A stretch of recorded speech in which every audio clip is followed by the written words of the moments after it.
Chamo os amiguinhos. Vamos começar por habeas corpus, né? Primeiro, o habeas corpus. O habeas corpus ele está previsto lá no artigo 5º, inciso 68 da Constituição. A Constituição vai dizer assim, bom dia, Júlio. A Constituição vai dizer assim, conceder-se-á habeas corpus sempre que alguém sofrer ou se achar ameaçado de sofrer violência ou coação em sua liberdade de locomoção por ilegalidade ou abuso de poder.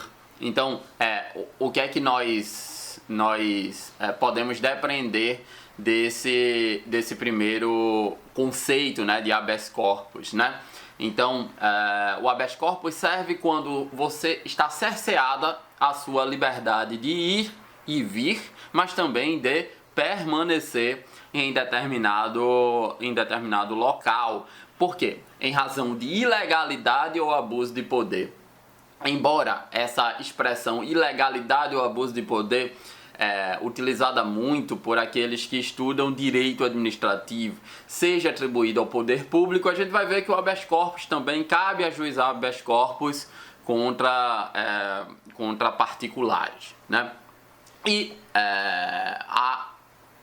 o dispositivo normativo diz também que você sofreu ou ameaçado de sofrer, ou seja, caberia habeas corpus de forma preventiva, quando você presume, você acha que pode sofrer uma violação à sua liberdade de locomoção. Então, esse é o conceito do habeas corpus.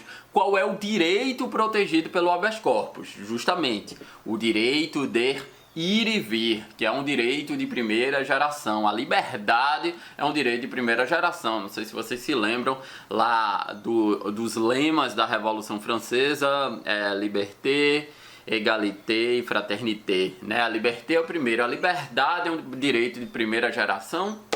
Direito de primeira geração é aquele em que o Estado deve se abster de interferir naquela esfera individual, né? É o cerne dos direitos fundamentais, né? Uma esfera de proteção do indivíduo em relação ao Estado. Qual é a natureza do habeas corpus? A natureza do habeas corpus é uma natureza criminal, é uma natureza penal, né? Quando você é ameaçado de o seu direito de ir e vir, cerceado a sua liberdade, normalmente esse é o foco do direito penal. Logo, a natureza jurídica do habeas corpus é uma natureza penal. Mais do que uma natureza penal, há um procedimento especial para o habeas corpus. Ou seja, quando você impetrar uma ação de habeas corpus, esse habeas corpus não vai estar sujeito ao procedimento ordinário previsto no Código de Processo Penal. É um procedimento especial. Habeas corpus é extremamente urgente. Eu sou assessor de magistrado criminal e quando chega um habeas corpus, tudo para que nós temos que prestar informações normalmente, como eu sou assessor de uma juíza criminal, a gente presta informações para o desembargador, né, o Tribunal de Justiça, o segundo grau. Sempre você ajuiza um habeas corpus, a gente ainda vai ver isso diante de uma autoridade superior em relação ao ato de uma autoridade inferior. A gente vai ver essa questão. Então a natureza é uma natureza penal e o habeas corpus tem esse procedimento especial. Ele cabe tanto contra ato comissivo como contra ato omissivo. Um ato comissivo, por exemplo, um delegado de polícia, ele prende você de forma ilegal, ou você é mantido na prisão de forma ilegal, pode ser ajuizado habeas corpus. Quais são as espécies de habeas corpus? Como eu falei, isso se decorre do próprio conceito de habeas corpus. Vamos ler. Sempre que alguém sofrer ou se achar ameaçado de sofrer violência ou coação em sua liberdade de locomoção. Sofrer ou se achar ameaçado de sofrer. Isso significa que nós temos um habeas corpus que a regra é um habeas corpus repressivo. Ou seja, quando você já estiver sofrendo, a sua liberdade de locomoção já estiver impedida. E temos também o habeas corpus preventivo, quando você achar que pode vir a sofrer ameaça à sua liberdade de locomoção.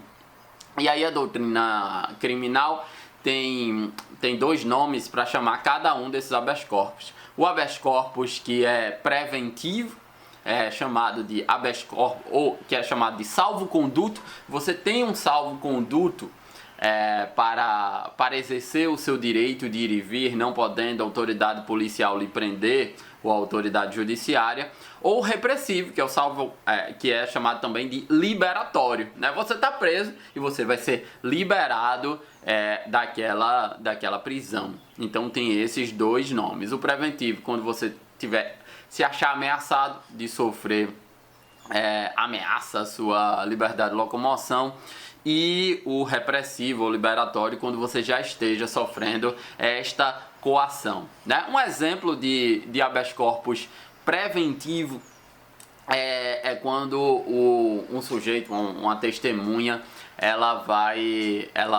ou um acusado, ela vai prestar depoimento nas comissões parlamentares de inquérito.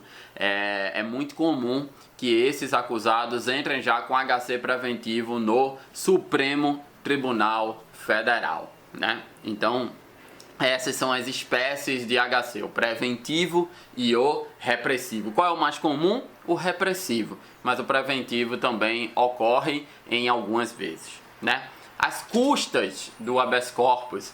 O habeas corpus é uma ação gratuita, né?